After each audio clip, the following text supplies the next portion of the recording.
Assalamualaikum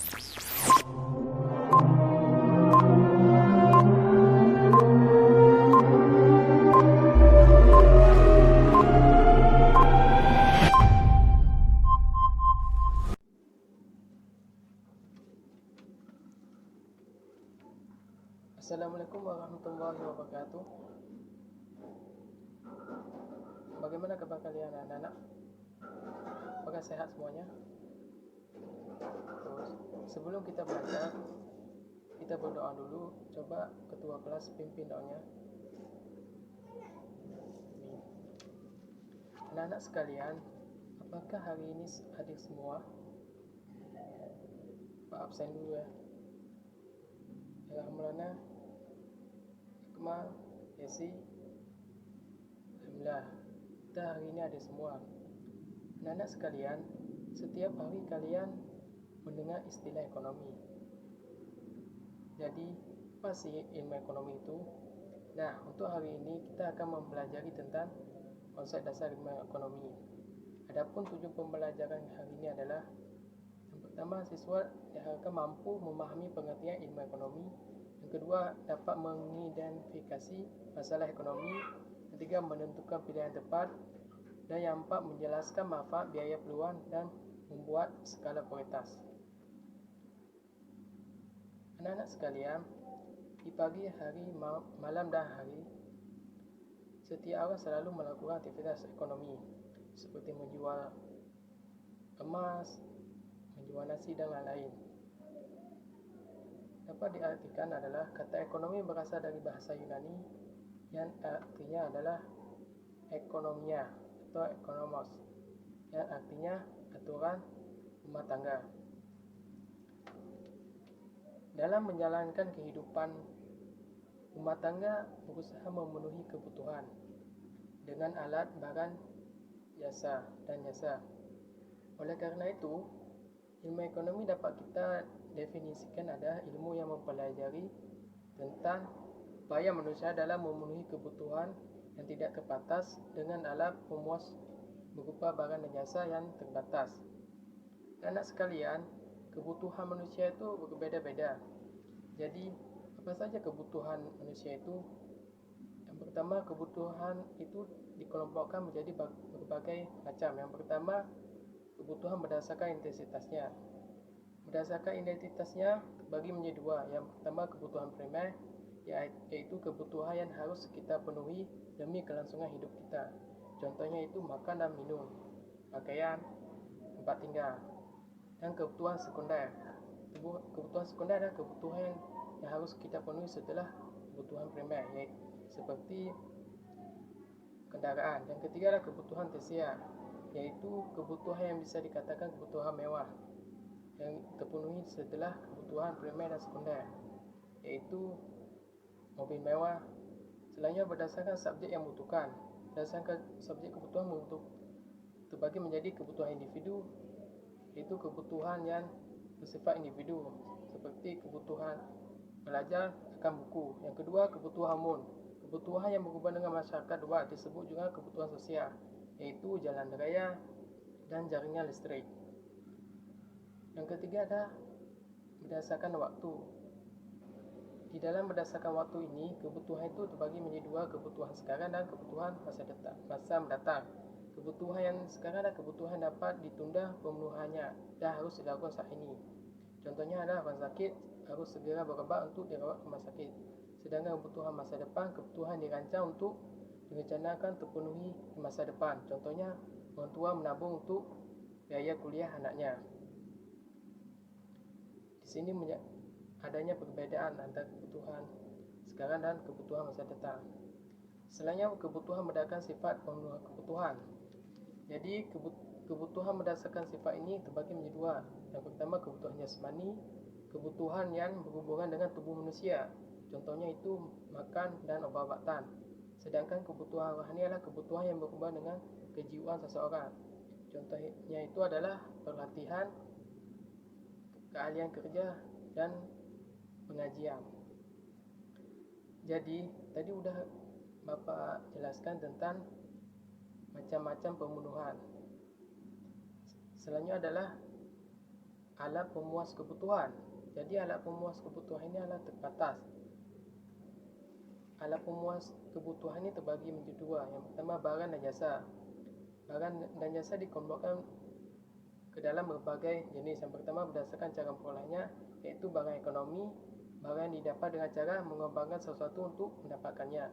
Contohnya itu adalah seperti BBM dan alat-alat elektronik. Yang kedua adalah barang non-ekonomis. Ini kebalikan dari barang ekonomi. Barang ini juga disebutkan barang bebas, yaitu barang yang tidak harus kita mengembangkannya untuk mendapatkannya, seperti sinar matahari. Kedua adalah berdasarkan kepentingan. Jadi berdasarkan kepentingan itu adalah yang pertama, barang inferior, barang yang pemakaian ditambah ke lebih bagus jika pendapatan bertambah dari dan sebaliknya. Contohnya barang kebutuhan pokok. Kedua adalah barang esensial, barang yang sangat diperlukan untuk memenuhi kebutuhan dan permintaannya tidak signifikan dipengaruhi oleh pendapatan. Contohnya itu adalah barang tiruan. Oke, anak-anak sekalian, selanjutnya adalah barang kepentingan ini. Tadi itu kan sudah terbagi menjadi dua. Selanjutnya adalah barang normal. Barang yang di sini adalah barang yang permintaannya bertambah saat pendapatan meningkat dan sebaliknya. Contohnya itu mobil mewah. Selanjutnya berdasarkan cara penggunaannya. Berdasarkan cara penggunaannya terbagi menjadi dua. Yang pertama, barang pribadi, barang yang dimiliki dan digunakan oleh individu atau perorangan. Contohnya itu pakaian dan celana. Kedua adalah barang publik. Barang ini adalah barang yang digunakan untuk kepentingan masyarakat umumnya. Contohnya itu adalah seperti angkutan umum, seperti bus, itu kan digunakan untuk kepentingan umum. Selanjutnya adalah berdasarkan hubungan pemakaian. Jadi berdasarkan hubungan pemakaian ini adalah terbagi menjadi dua. Yang pertama, barang substitusi, yaitu barang yang dapat menggantikan barang lainnya. Contohnya itu padi dapat digantikan oleh jagung. Yang kedua adalah barang komplementer, yaitu barang yang kegunaannya bertambah jika digunakan bersama dengan barang lainnya. Contohnya itu adalah sepatu kegunaannya dapat bertambah apabila kita memakai kaos kaki. Jadi di dalam barang komplementer ini barang yang digunakan yang ditambah kalau gunanya bertambah. Yang kedua adalah selanjutnya adalah berdasarkan proses pengolahannya. Jadi berdasarkan proses pengolahannya ini adalah terbagi menjadi tiga. Yang pertama, barang mentah, yaitu barang yang belum mengalami pengolahan. Contohnya itu seperti kapas. Kedua adalah barang setengah jadi. Jadi ini barang ini sudah diproses tetapi belum menjadi barang siap pakai. Contohnya ada benang. Yang ketiga adalah barang jadi. Barang yang di sini adalah barang yang sudah diproses dan dapat kita gunakan. Contohnya itu adalah baju, celana.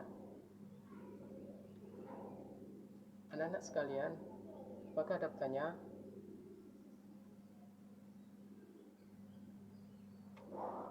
Oke, Bapak lanjutkan. Selanjutnya berdasarkan bentuk dan sifat. Jadi berdasarkan bentuk dan sifatnya, barang ini terbagi menjadi dua, yaitu barang tetap, yaitu barang yang bersifat tetap dan tahan lama. Contohnya itu bahan bakar. Yang kedua adalah mesin pabrik. Yang kedua adalah barang bergerak, yaitu barang yang bersifat tidak tetap dan masa pakaiannya pendek. Contohnya itu adalah seperti mesin pabrik. Anak-anak sekalian,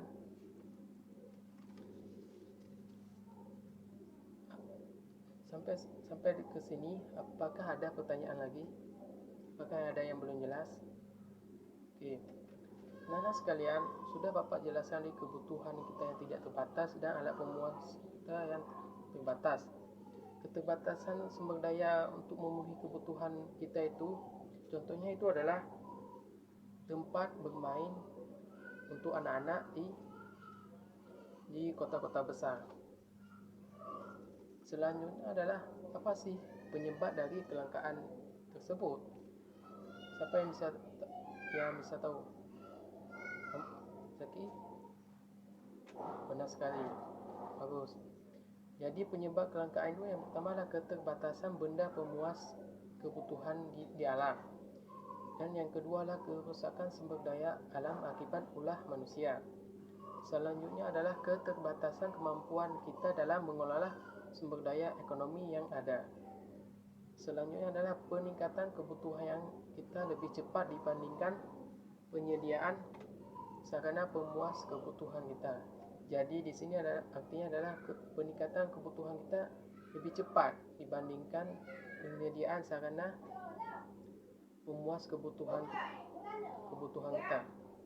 Jadi anak sekalian, gimana sih untuk mengatasi kelangkaan tersebut? Jadi untuk mengatasi kelangkaan tersebut, setiap kita harus menentukan pilihan yang tepat.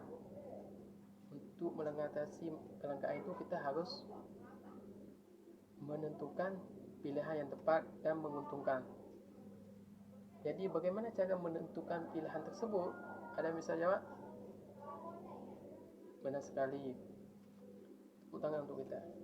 Jadi untuk menentukan pilihan yang tepat, kita harus memanfaatkan biaya peluang. Siapa tahu biaya peluang? Benar. Biaya peluang adalah segala sesuatu yang dikorbankan untuk mendapatkan sesuatu. Jadi biaya peluang ini dapat menjadi dasar pilihan kita. Selanjutnya adalah setelah kita memanfaatkan biaya peluang, kita harus membuat skala prioritas. Skala prioritas itu adalah kebutuhan yang lebih penting yang harus didahulukan pemenuhan daripada kebutuhan lainnya. Contohnya adalah kita harus membuat skala prioritas. Yang pertama adalah prioritas A seperti kebutuhan primer untuk sekarang dan kebutuhan sekunder untuk prioritas yang kedua dan selanjutnya. Jadi kita harus membuat skala prioritas. Mulai dari kita harus membuat skala dari yang pertama, kedua, yang terakhir. Membuat skala yang pertama, kita harus memenuhi kebutuhan primer dulu, baru kita meloncat kepada prioritas yang kedua, yaitu kebutuhan sekunder, dan selanjutnya adalah kebutuhan tersier. Anak-anak sekalian, sebelum ibu bapak menutup pembelajaran kita hari ini, apakah dari kalian ada yang dapat bisa menyimpulkan pembelajaran kita hari ini? Coba tunjukkan. Akmal?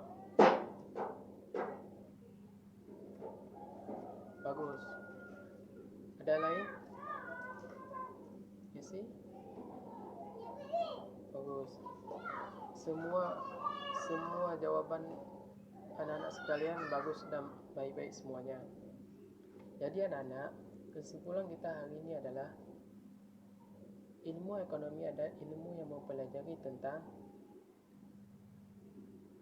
bagaimana cara manusia mengelola sumber daya alam yang terbatas, kebutuhannya yang terbatas untuk memenuhi kebutuhan yang tidak terbatas. Yang kedua adalah dengan adanya kelangkaan, maka timbulnya masalah ekonomi. Cara mengatasi kelangkaan ini adalah dengan membuat pilihan dan membuat skala prioritas yang mana kita harus mendahulukan dan yang mana kita tunda pemenuhannya.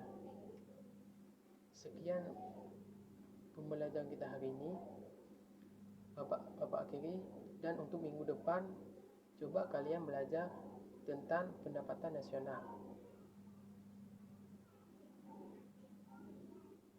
Belajar semuanya ya. Bapak tutup pembelajaran kita hari ini. Coba ketua kelas, coba pimpin doa untuk menutup pembelajaran kita hari ini.